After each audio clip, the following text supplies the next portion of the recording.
Guys, a big thank you to World of Warships for sponsoring this episode. We've been playing it all day and we're hooked. The game is free to play and referred to as the thinking man's action game because it's the perfect balance of action and strategy. You can command a massive naval fleet featuring some of history's most iconic war vessels. In this game, you can unlock new ships and dominate the oceans with 30 million players worldwide. Experience combat in weather effects that make each engagement unique and change the tactics of battle. At Simple History, we draw the artwork of the vehicles we talk about or feature, and World of Warships takes this to an extreme level of detail as each in-game ship is faithfully recreated using 3D scans of the real-life historical ship. World of Warships is constantly updating the game, so there's something new to experience with a steady cadence of new missions, game updates, and events. You may even be able to play a ship that you see in a Simple History episode, as there are over 200 ships available to play across 11 different nations. Use our exclusive code below and get a free premium USS Langley aircraft carrier, which allows for a completely different form of fast-paced World of Warships gameplay. Click the link below to play World of Warships and collect an exclusive bonus starter pack. New players can register with the code PlayLangley2019 to receive 300 doubloons, 1 million credits, the USS Langley Premium Aircraft Carrier, 3 days of premium time, and more.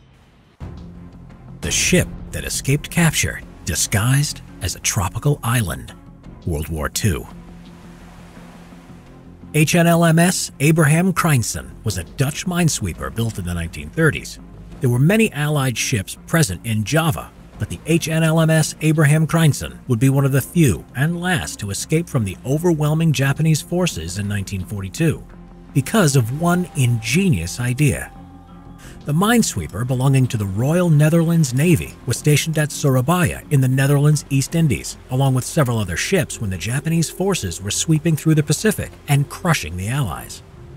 By February 1942, the situation was growing critical as the Japanese were approaching closer and closer.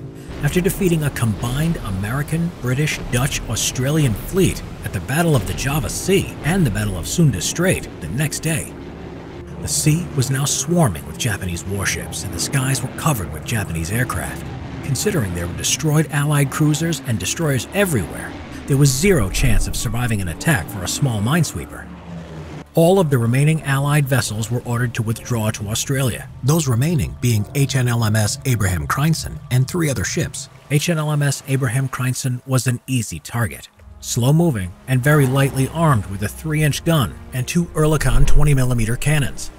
The other escaping minesweepers, HNLMS Pieter de Bitte and HNLMS Elan Dubois, were scuttled to prevent them from getting into enemy hands, and HNLMS Jan van Amstel was destroyed by a Japanese destroyer in the Madura Strait with many lives lost. The only way to make it out alive was to come up with a creative idea. The idea? To turn the ship into a tropical island. The captain ordered the crew to get to work. They cut down trees and branches to camouflage the ship to look like a jungle canopy, and painted the hull to look like rocks. All 184 feet of the ship had to be covered to convey the deception. Because the enemy was nearby, the Dutch crew couldn't risk them spotting a moving island. So they only moved under the cover of night, moving from island to island, anchoring close during the daylight to blend in so the Japanese wouldn't notice them.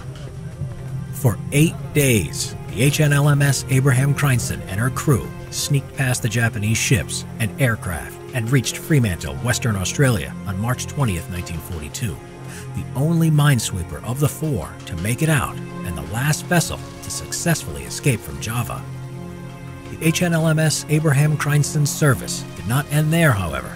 Once the minesweeper arrived in Australian waters, it was commissioned into the Royal Australian Navy as an anti-submarine convoy escort vessel. Its Dutch crew were joined by British survivors of HMS Jupiter and Australian personnel. This led to a small feud as the Dutch and British both insisted that a portrait of their monarch should hang from the officers' mess hall, as was tradition. Eventually, it was decided that Queen Wilhelmina of the Netherlands would stay up instead of King George VI of the United Kingdom. Once again, thank you to our sponsor, World of Warships, for sponsoring this episode. Click the link below to play World of Warships and collect an exclusive bonus starter pack. New players can register with the code PLAYLANGLEY2019 to receive 300 doubloons, 1 million credits, the USS Langley Premium Aircraft Carrier,